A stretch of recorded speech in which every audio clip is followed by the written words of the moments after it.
ఏపీలో ఎన్నికల వేడి రోజురోజుకు పెరిగిపోతోంది. వంగవీటి రాధా తిరిగి వైసీపీలోకి వస్తున్నారా అంటే సోషల్ మీడియాలో ఇప్పుడు ఇదే హాట్ టాపిక్ గా మారింది. ఇలాంటి టైంలో వంగవీటి రాధాతో వైసీపీ మాజీ మంత్రులు పేర్ని నాని, కొడాలి నాని సమావేశమై వైసీపీలో చేరాలని కోరినట్లుగా తెలుస్తోంది.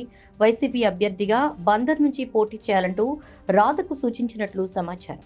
ఎందుకంటే ఇటీవల టీడీపీ జనసేన ఉమ్మడి అభ్యర్థుల జాబితాలో రాధా పేరు కనిపించలేదు. విజయవాడ సెంట్రల్ నుంచి కానీ, విజయవాడ ఈస్ట్ నుంచి కానీ టికెట్ ఆశించిన రాధ ఆశలు అడియాసలయ్యాయి. దీంతో టికెట్ రాలేదని నిరాశ చెందిన వంగవీటి రాధ తిరిగి వైసీపీలో చేరాలి అనే ఆలోచనలో ఉన్నట్లు తెలుస్తోంది. వైసీపీలో చేరడానికి ఆల్రెడీ తన వైపు నుంచి సంకేతాలు కూడా పంపినట్లు పొలిటికల్ టాక్ వినిపిస్తోంది. అయితే 2 రోజుల్లో సీఎం జగన్ ను వంగవీటి రాధ కలవనున్నట్టు తెలుస్తోంది. వైసీపీలోకి రావాలని ఇప్పటికే రాధాను వైసీపీ ఎంపీ మిథున్ రెడ్డి ఆహ్వానించారు. మొన్న కుప్పం సభలో వంగవీటి రంగా పేరును సీఎం జగన్ ప్రస్తావించారు. దీంతో వైసీపీలోకి Vangaveeti Radha re entry confirm అయినట్లుగానే ఊహాగానాలు ఊపందుకున్నాయి.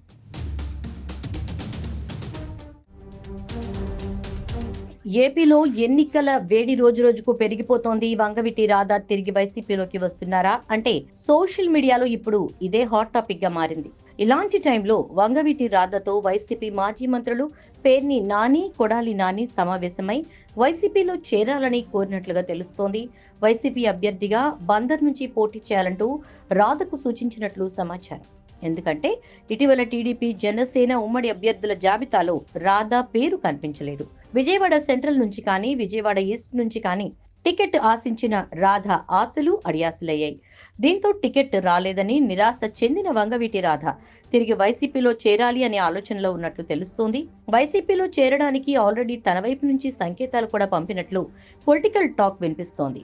అయితే 2 రోజుల్లో సీఎం జగన్ ను వంగవీటి రాధ కలవనున్నట్టు తెలుస్తోంది. వైసీపీలోకి రావాలని ఇప్పటికే రాధాను వైసీపీ ఎంపీ మిథున్ రెడ్డి ఆహ్వానించారు. మొన్న కుప్పం సభలో వంగవీటి రంగా పేరును సీఎం జగన్ ప్రస్తావించారు. దీంతో వైసీపీలోకి Vangaveeti Radha re entry confirm అయినట్లుగానే ఊహాగానాలు ఊపందుకున్నాయి. For more interesting updates, do like, share and subscribe to Volga News.